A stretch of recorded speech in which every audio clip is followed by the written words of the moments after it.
E quais são os fatores protetores de saúde mental? Uma coisa que a gente precisa focar é que viver com pessoas nos protege. A solidão nos adoece. Então, viver em sociedade, participar de grupos, seja eles sociais, na escola, grupos de assistências sociais, de trabalhos voluntários, viver em igreja é importante, porque estar com pessoas na igreja, isso protege, a pessoa se sente cuidada, amparada, que alguém está preocupado com ela. Então, isso é importante. Viver com pessoas nos protege. Eu já escutei de alguns pacientes assim, mas as pessoas nos ferem. Então, eu prefiro me isolar, porque aí eu me protejo das pessoas. Isso é um engano. Nós fomos criados para nos socializar. As pessoas nos ferem? Sim, as pessoas podem nos ferir. Mas os benefícios de viver com pessoas é muito maior do que os riscos que a gente corre. Isso já está comprovado, tá? Qual o outro fator de proteção? Um bom suporte familiar. Se a pessoa ela está dentro de uma família, ela é criada por uma certa proteção, que ela tem referência para onde ela ir, que ela se sente amparada, que ela se sente cuidada, que ela se sente protegida. Isso é importante, porque isso protege a pessoa de um adoecimento psíquico. E protegendo de adoecimento psíquico, a gente protege do suicídio, né? Outra coisa, ter crianças em casa. Crianças são uma alegria, né? A gente vê nas crianças uma pureza, uma fonte de renovo para nós, né? A casa está caindo, os problemas financeiros estão aí, as crianças estão brincando, estão correndo, estão pulando, né? Então, ter crianças em casa é um fator de proteção para adoecimento psíquico, tá? Até porque, quando a pessoa pensa no extremo da morte, ela olha para a criança e fala, não, eu tenho ele, eu tenho ela. Quantos pacientes meus deixaram de cometer suicídio porque lembrou que tem um filho, que tem um neto? E como que vai ser? Como vai ficar? Uma coisa que eu sempre abordo a muitas mães ou pais que pensam em morrer é o seguinte: mesmo você sendo um pai falho ou uma mãe falha, porque nenhum de nós somos perfeitos, tá? Ninguém vai conseguir substituir no coração do seu filho o teu papel. Por mais que você queira transferir para alguém, mãe é mãe, pai é pai, tá? Então, existem outras pessoas que vão ser fontes de ajuda, de apoio na vida dessa pessoa, de educação na vida dessa criança, sim, desse filho, sim, mas mãe é mãe, pai é pai. E então você é insubstituível, e é isso que eu trabalho muito no coração dos meus pacientes que pensam em morrer.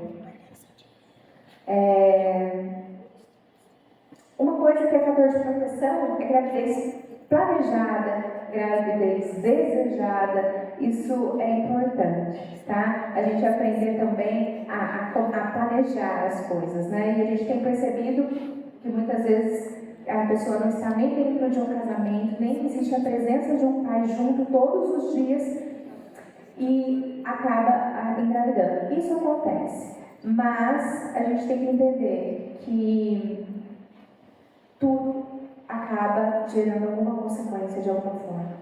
Então, nós conseguimos evitar que esses problemas venham, a gente não consegue evitar tudo, mas o que estiver ao nosso alcance, eu acho importante a gente se empenhar para fazer o melhor, como fonte de proteção para a saúde mental nossa e dos nossos.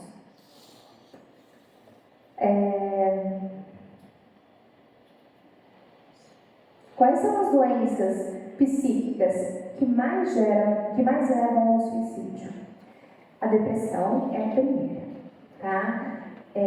A depressão tanto unipolar ou a depressão do paciente bipolar. É a que mais acaba levando ao suicídio. E outra questão que leva muito ao suicídio é o uso de álcool e drogas. É a pessoa encorajada a uma atitude que na realidade não foi pensada porque ela estava sob efeito do álcool e da droga. E eu já vivenciei até suicídio de pessoas próximas, de conhecidos nossos, que estavam sob efeito de álcool, misturaram com remédio, e aí, se não tivesse alcoolizado, por exemplo, não teria cometido isso, né? Teria pensado mais antes de agir. E as outras doenças mentais que acabam levando também é a questão da esquizofrenia, onde o paciente acaba ouvindo vozes que mandam ele fazer isso, que comandam ele, e então os transtornos de personalidade, onde nós temos um transtorno de personalidade aí, borderline, que tem aumentado demais, onde a pessoa fica fixa nessa ideia de suicídio, né, como uma saída. Eu queria falar um pouquinho com vocês sobre a pós-venção do suicídio. O que é isso?